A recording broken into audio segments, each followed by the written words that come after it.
progress monitoring to measure academic progress. What counts gets, right? And so students who have been identified through an IEP as requiring instruction will receive support provided throughout each tier as appropriate. The fourth recommendation that we had was specifically related to how are we going to intervene with children? What does the research say? And as Lisa pointed out in her presentation, we strongly recommend using a structured literacy approach for reading instruction for struggling readers, including students who have dyslexia, as well as for all beginning readers in K-3. And the key elements of an instructional approach include phonology, sound-symbol association, syllable instruction, morphology, syntax, semantics. This is outlined in the task force report. But we feel very, very strongly about that explicit instruction. The components or the parts of the brain upon which we measure how well children are reading are pieces that originally were developed for oral language. We are not hardwired to read. We are hardwired to learn oral communication. And anything we use for reading with respect to the linguistic components of it, superimposed upon the oral language parts of the brain. And so that in and of itself says we need to explicitly teach reading in all of its component parts and integrate them all together for the goal of comprehension. The next recommendation was transform curricula and instructional strategies currently utilized in teacher preparation programs for reading at the undergraduate, which is pre-service, the graduate levels of university preparation, as well as in professional development in service training. We really feel that there's a wide variety of preparation programs for teachers, different orientations that the professors may use, but the science is pretty clear in telling us what works best in teaching reading. And so we really would like, in the state of Maryland at least, for our university professors to really understand and incorporate structured literacy in their preparation programs, both at the undergraduate, graduate level, and also we really believe that professional development in service training should really focus on that. Teachers want children to succeed. They want children to achieve. And when they struggle with getting children to achieve, despite their understanding that it's a bright child, they get frustrated. And so we need to help teachers get the right tools. The next recommendation was to implement a pilot dyslexia education program that includes students served, targeting students, teacher preparation, universal screening, program design, and use of a structured literacy approach to instruction, and includes accommodations, fidelity measures, and reporting. And if you reference back to the task force report, you will see the way we structured what we think a pilot program could look like, including all of the recommendations that I talked to you so far. It was a very, very intense process. It was a very, very collaborative process. And we truly, where's Delegate Kaiser? We truly look forward to achieving funding to establish a pilot program in the state of Maryland to achieve these goals.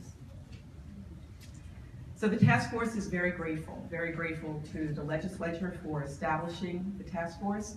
We're very grateful to the Maryland State Department of Education, and we're very grateful to all of the parents that came and professionals that came and testified at each of our meetings. We've not only had professional development for us at our meetings, we not only had discussion, but every meeting had a public comment phase. And so the public, parents, professionals, anyone who was interested had the opportunity to come and help direct our conversation, and we want to thank people for doing that too. It's hard to take time out of your busy schedule. But anyway, I direct you to the Department of Legislative Services Library to see a copy of the task force report, and I think we have some print copies around if you just wanted to look at them. Am I correct, Laura? Do we have some hard copies around? Yeah. So if you wanted just to peruse through them. And that's it. Thank you so much.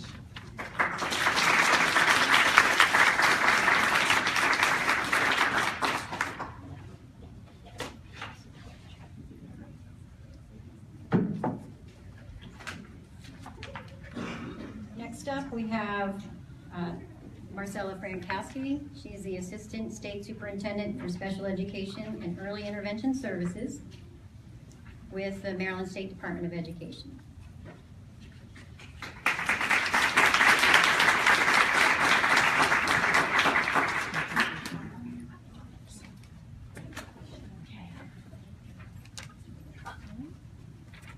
Okay, good morning.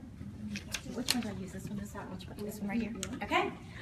Good morning. It is my pleasure to be here for the 2017. Last year was your first Dyslexia Advocacy Day, and I had the privilege and pleasure to join you at that time. And I guess I did okay because I was invited back again this year, so I'm very excited about that.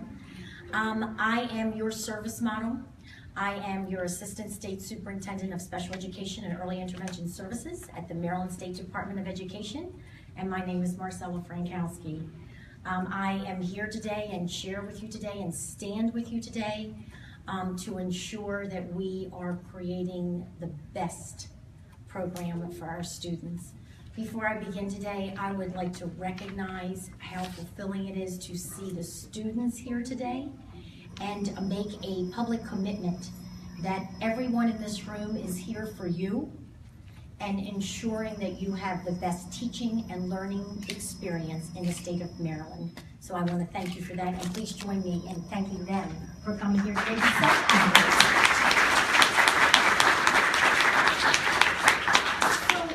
We have heard today from speakers. We've had that legislative lens from Delegate Kaiser. We've had our task force lens. But I think the critical piece here that I bring to this table is that all this work is about meeting the teaching and learning needs of our students, right? It's not the label. It's not what we profess to be. It's truly our energy and our work in creating the best teaching and learning experience and a customized, individualized experience for each and every learner who is very, very unique. Regardless of who you are, what you bring to the table, every person and student brings a unique experience. Maryland has met this call to action to look into the teaching and learning and the needs of our students with the required task force. I mean, that's pretty innovative for a state to put a task force in place, a required from our governor, that we would study a population of learning style and learning needs, as well as a match to an educational program. So I applaud that innovative and that call to action from our governor and the legislative focus on dyslexia and learning. That is unique across the nation, and I want to applaud and recognize Maryland for that. At MSD, we're very committed to address the achievement gaps and the behaviors of struggling readers, including students diagnosed or that we see as having dyslexic behaviors. Knowing that this requires, and I think it's very clear, strong teacher preparation programs, continuous, ongoing, high-quality professional learning opportunities, and the implementation of evidence-based practice by general and special education teachers. So the federal government has also provided a very focused attention on dyslexia. So we're not standing here alone. Last year on Dyslexia Advocacy Day, I shared the Dear Colleague letter. This is a type of letter that comes from the federal government.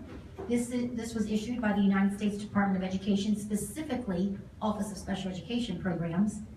And this guidance clearly states that when a child presents unique educational needs and an IEP team, I'm in special education, right? An IEP team is convened to explore special education services. There are to be no prohibitions in the use of the terms dyslexia, dysgraphia, dyscalculia. That is quite a message from the federal government and one that we are acting on Maryland. I think that commends and requires an applause. So this letter supports the work of the Maryland State Department of Education to complete a review across our state of our state policies and of all the local school systems, public and non-public policies and procedures, and to create the recently received and released Technical Assistance Bulletin that I come and share with you today. This bulletin clarifies and guides the identification and the instruction, very unique again for a Technical Assistance Bulletin to come out from the State Department, for students with specific learning disabilities with a focus on dyslexia, dyscalculia, and dysgraphia. The Technical Assistance Bulletin, as you see here, can be accessed in the Maryland State Department website under the Division of Special Education and Early Intervention Services and under its publications. Please know that this was developed by the Division of Special Education, your Division of Special Education for the State Department, and it's the culmination, and for those of you smiling with me in the audience, of a variety of stakeholders. So I applaud Decoding Dyslexia, the local directors of special education, general and special education teachers, the Special Education State Advisory Committee, our CSAC, and our members of the Education Advocacy Coalition. Again, unique to the division and to a State Department is to receive information and feedback from a variety of stakeholders to put out a Technical Assistance Bulletin. So I want to thank and commend and take this opportunity to thank you for your valuable contribution. I'm excited about this because it not only shares with you the legal requirements and the aspects, that's probably like the easy piece, dot I's, cross T's, but it also takes the next step and has us looking at assessment, identification, and teaching and learning instruction. So I applaud this work and am very excited about it. The Technical Assistance Bulletin centers on the identification, the documentation, and the educational support for a student with a specific learning disability and includes a supplement specific to dyslexia, dyscalculia, and dysgraphia. So when you're looking for this online, you're going to see the title is about specific learning disability, because in the world of special education, we need to have a specific learning disability identified, with dyslexia being the reading behaviors or the components for our support in order to access an IEP and specially designed instruction. It's important to note that our students with a disability requiring special education and related services, so for a student with dyslexia to receive special education services through an IEP, they must be identified under the Individuals with Disabilities Education Act, IDEA, with a specific learning disability. And this Technical Assistance Bulletin was written with this context and this focus. Our guidance in the Technical Assistance Bulletin begins with clarifying that there is nothing in Maryland law. So we took the federal information, put it in our Maryland policy and procedures for clarification, that there is nothing in Maryland law, policy, procedures, or practices that prohibits the use of our terms dyslexia, dysgraphia, dyscalculia, as it relates to the evaluation, to eligibility, or on the written IEP document. Now I want to pause a little bit here, and you're going to hear me repeat this a couple of times, but I feel very strongly about this. It is not the label of specific learning disability, dyslexia, dysgraphia, dyscalculia. That is not was never my intent or my focus for creating a technical assistance model and bulletin. It was truly to guide us in what instructional and educational needs our students need to be successful and to narrow that reading gap and to improve their reading behaviors. So the labels are one piece of this puzzle, and yes, we will document, use the terms in our IEP team process, in our work, but it is for the primary intent of what that educational or instructional program will look like. And that is the critical piece. So in fact, as we identify dyslexia, it is very helpful in explaining the specific learning disability. So as I talk to IEP teams, you know, the key to using these terms again are to help our teams and to guide our teams in the eligibility determination in the process. The specific academic difficulties experienced by the student may be outlined in the IEP document itself, and it also should be captured in the IEP team written notes. Whether the child is identified with a specific learning disability and or a dyslexia, dysgraphia, or dyscalculia, that conversation, the parents' concerns, the parents bringing that issue to the forefront, seeking more or additional information, it should be documented and the terms used in the IEP team notes, because that conversation occurred and it is critical for everyone to understand that work. A need was identified to provide guidance across the state regarding the identification of one of the conditions for a specific learning disability. A question that frequently comes up is at a team table or whatever, who can identify one of these conditions, right? Is it a mystery?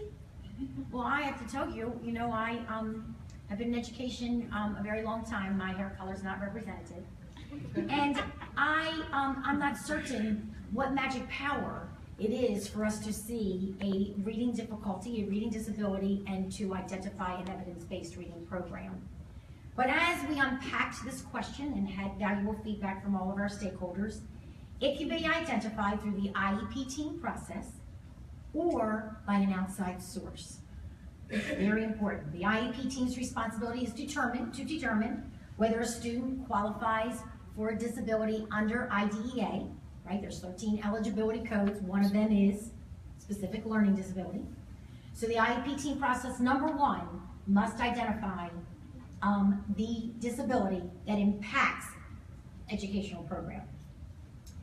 That team, however, must include a qualified professional who can conduct an individual diagnostic examination, such as a school psychologist, a speech-language pathologist, or a reading teacher.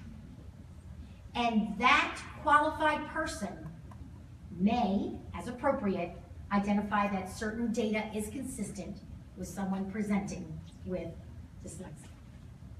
So we have the people at the table at the IEP team process that are qualified and are able to support our students' needs and identification. Dyslexia may also be identified as from an outside source, such as a licensed psychologist or other professional qualified to assess the intellectual and educational functioning. They are the qualifiers. I'm going to reiterate another question that we address in the technical assistance bulletin that I think is critical is, does having one of these conditions qualify a student for services under the IEDA? And by now, after listening to me, I know that you know the answer. While a student with dyslexia, dyscalculia, or dysgraphia may qualify for services under special education IDEA, having one of these conditions does not automatically qualify you for special education and an IEP, right? The instruction, the support may be similar in the evidence-based instructional model, but unless you have have been identified with a specific learning disability, that will, dyslexia alone, dysgraphia alone, dyscalculia alone will not give you an IEP. And I just want to make sure that that's very clear. Important and critical to all this work, to the identification of dyslexia, is to recognize, again, that it's not the label that's important. So whether you come under IDEA, get an IEP, not get an IEP, none of that is really what is important for our children and for your child. And that is to recognize that it's not the label, but it's the teaching and learning that must occur to narrow the reading gap and address the reading behaviors for a child with dyslexia. The recognition of of course. So, I teach third grade. Oh, hello. Thank you. Sorry. So, if a child is diagnosed under an SLD, Yes. they do not have necessarily, from what I know now, dyslexia, dysgraphia, or any of that. But a child can be diagnosed with an SLD and qualify for an IEP. Is that true? Most definitely. Most So definitely. with the label of SLD, and I know you're not talking labels. Yeah, I hate however, labels, so you go right ahead. sometimes For you understanding don't. purposes. Yes. How is it that you differentiate an SLD labeled child that gets the IEP versus an SLD child that does not because they have dyslexia? Well, any student that has a specific learning disability, and there is, as a result of that, an educational impact, no matter what the, let's say, condition, here today, I'm focusing this conversation on the audience, okay? But any child with a specific learning disability in any area that would have an educational impact would require specialized intervention. I'm here today for sole purpose. Yeah. Do you have questions? I see that you perhaps, I've got that a maybe I have thousand, but- rattled you a little bit. How may I support, I will answer anything that would make you comfortable. Well, I think the biggest question is, right now I teach at a private school, but I go to a Thank lot you. of public school IEP meetings. Uh-huh. And what's happening is that I know from my background as in 40 years of being a special ed Expert. teacher, Thank you. that the child has a specific learning disability, whether it's in dyslexia or Right, whatever. whatever. It's a big arena, isn't it? It's our number one primary code for, out of our 13 categories, it's the number one in the state of Maryland. So someone with speech and language, expressive, receptive language. There's many arenas, but today I'm focusing on the purpose why I'm here. Okay. What's happening is that the IEP committee won't make any kind of commitment. They won't, they have an issue with trying to diagnosing a child, even though they have all this information. And it's like so obvious the child has a specific learning disability. It's very frustrating to the parent when the child isn't provided with any IEP or any programs because they're not 3 grade levels below or whatever. Okay, so there's a couple different models for specific learning disabilities. One is the gap that you talk about, the discrepancy, and the other is that you have placed evidence-based services and programs in place and there has not been progress. So we've come a long way. That is old thinking originally, and as I said, I've been in this field a long time. And in the past, it's been that you had to have that gap, right, between your intellectual performance and your performance in your intellectual ability, your cognitive ability, and your work. So with that, and as we move, and what I want to say here, because I think that soon you're going to pull me, and I have a couple more things to share. But what I want to share with you, and listening to you, and seeing the next question raised, that is why you will see the structure of this technical assistance bulletin not written in isolation about, I'm going to cut short here because by the time I keep saying these 3 words, I'm adding 5 minutes to my speech, the 3 DISs, okay? That's why I would, the division would not put out a DISs report or technical assistance bulletin. It's all framed within specific learning disability. So this document is in 2 parts.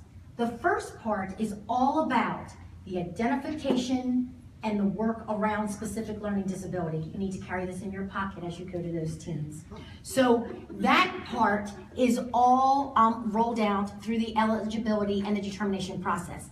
Then I called it a supplement in the back, and that's the 3 DISs. So the first part is about specific learning disability, and then your back part is about the 3 DISs, and then how we are going to create in Maryland the support and a teaching and learning evidence-based program to support all learning disabilities and specific to our 3 DISs. So your question and your frustration is heard.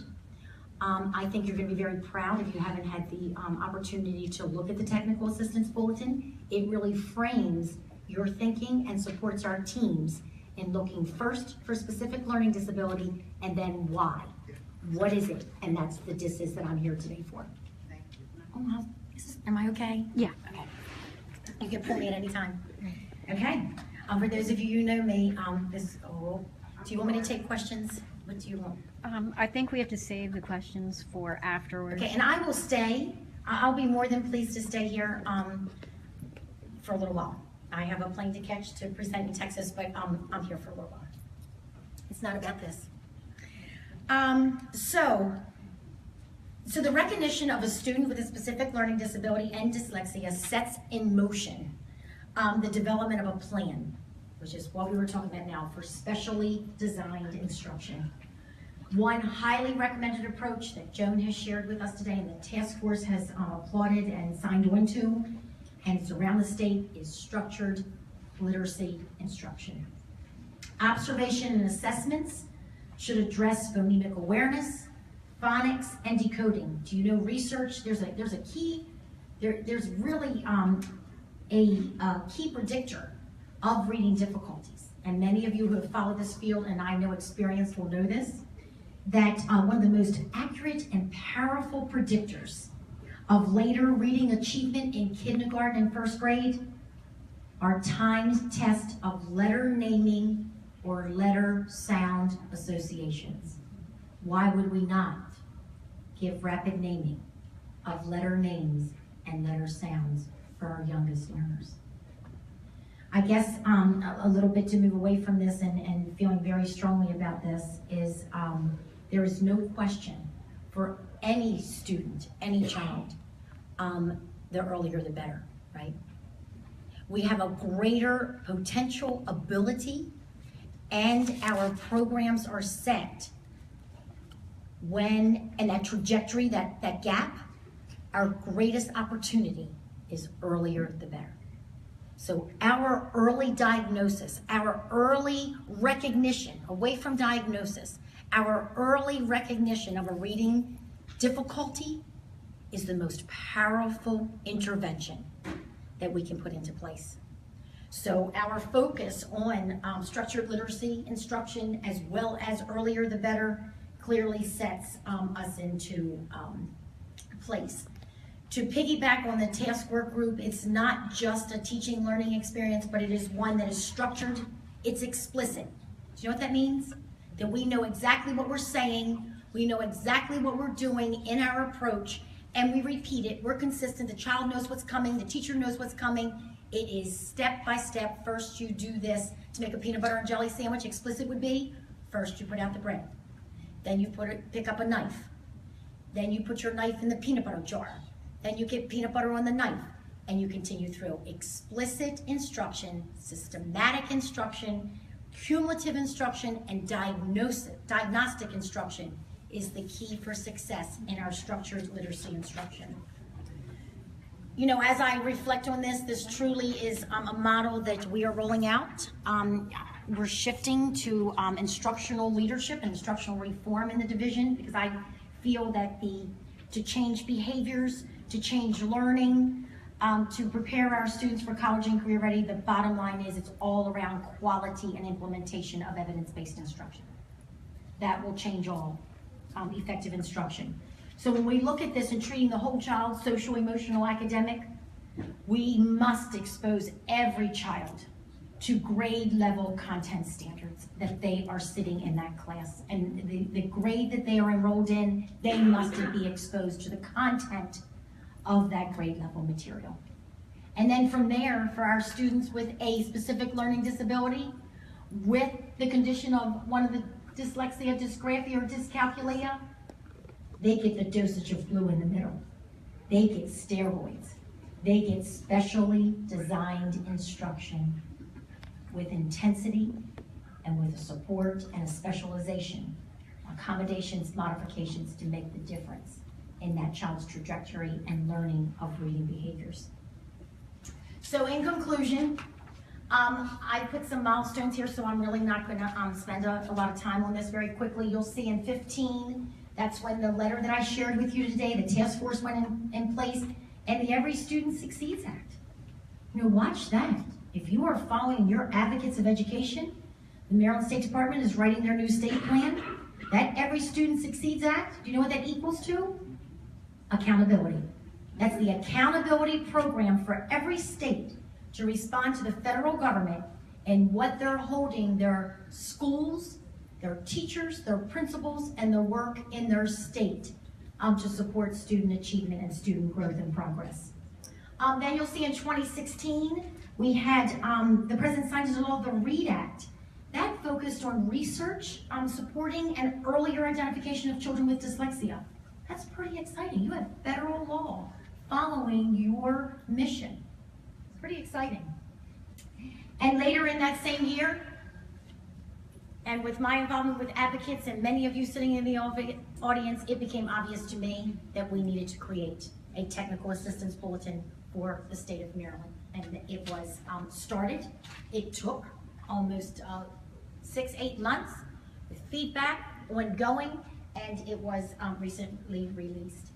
Then in December, you saw the final report of the task force was released, but our work does not stop here. In 2017, MSD will continue to provide the programmatic support to our local school systems on the Technical Assistance Bulletin. It will continue to be unpacked, because what it looks like is the unpacking.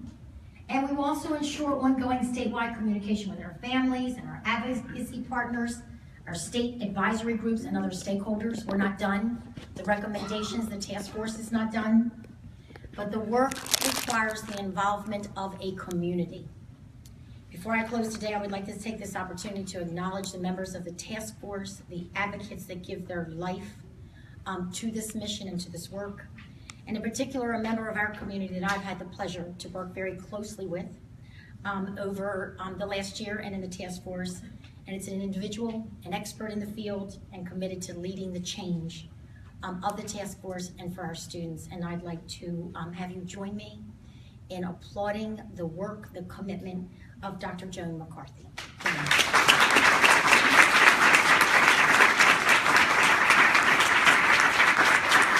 Thank you, Joan. So I leave you with a quote.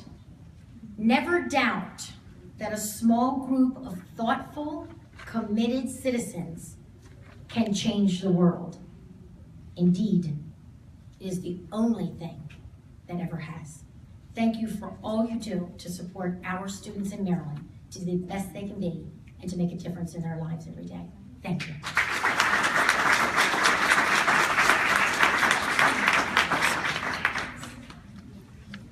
Thank you, Marcella.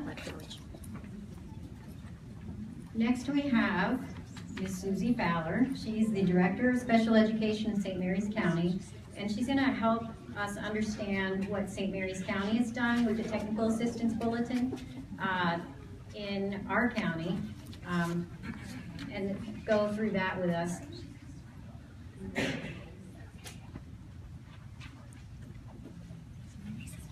Good morning, everyone.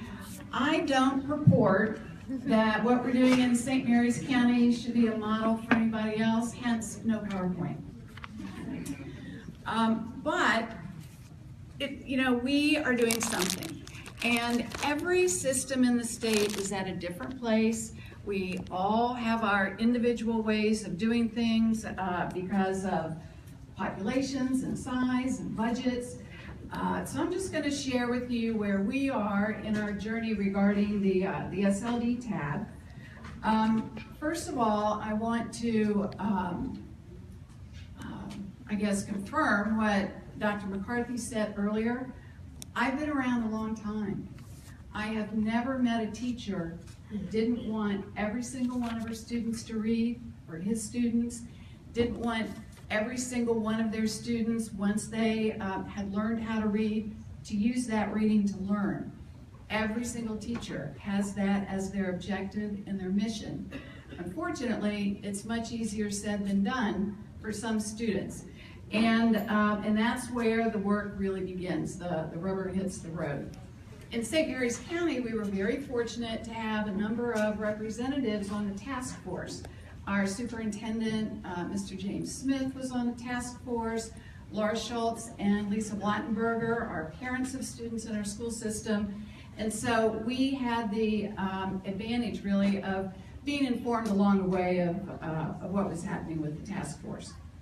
So last spring, and I started in this position last January, so last spring, as we're coming up to budget time, we decided we really needed to look at what we had in place for special education intervention for students with significant reading disabilities, particularly those presenting with dyslexia. And unfortunately, the answer was not nearly enough. So as we were looking at budget options, one of the options from the state is a local priority flexibility grant. And so we decided that we were going to target our grant for Tier 3 reading intervention.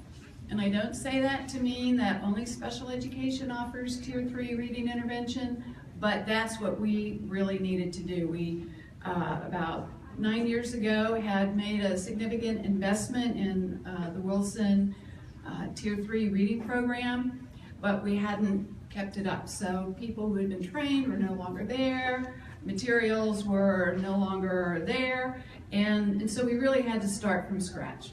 So for this year, we have trained 30 teachers. 30 teachers got a 3-day training in the Wilson Tier 3 reading system. And about half of them were instructional resource teachers and half of them were special education teachers, with all of our elementary schools being represented. And again, we want general education to be a part of this journey. And we're working closely with general education to make that happen. Reading deficits are not just the business of special education.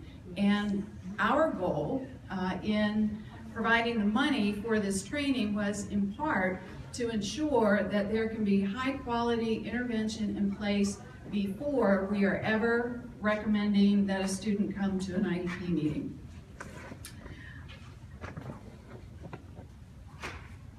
In addition to the 3-day training, we have 10 teachers who are participating in a year-long Wilson training, so that will give them their level 1 certification, and out of that we're hoping to get 3 or 4 of them to participate next year in Wilson level 2 training, because then we'll have our own trainers. They can then become trainers in our system, because we're looking for sustainability.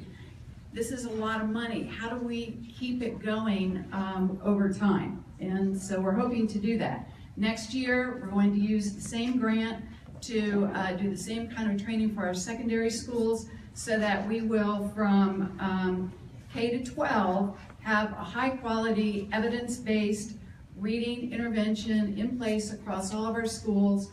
What we did have was a lot of different reading interventions in place. When a child moved from one school to another school, their intervention wasn't necessarily available to them at their new school. So we really want consistency across our system.